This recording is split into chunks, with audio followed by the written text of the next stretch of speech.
Bonus reading for July the 8th to July the 9th, fire signs. Your cards are the Two of Wands, the Page of Wands, and the Three of Wands. So, parang meron ditong gustong pumasok sa buhay mo, no? Gustong pumasok or pumasok ulit.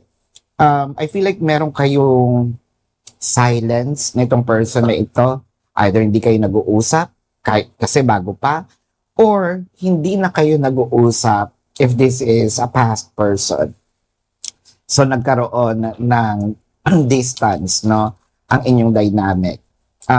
Coldness. Kaya sabi niya, bumalik kaya ako or let me rekindle, no? This connection. With the Three of Wands, I think may inaantay lang din ito with the Page of Cups and the Fool card.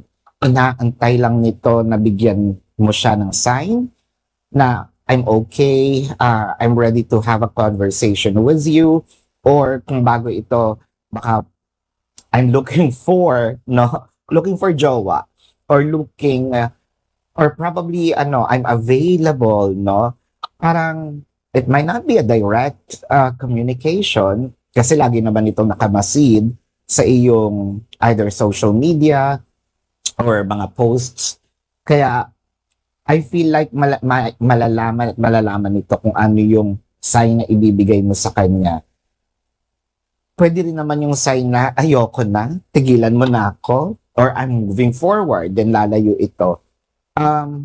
Nga ba? Kasi parang inaantay lang niya talaga, no? Mabigyan mo siya ng sign and then this person's going to take action. So this is your bonus reading for July the 8th to July the 9th. My name is Daphne, but spirit calls me bye bye.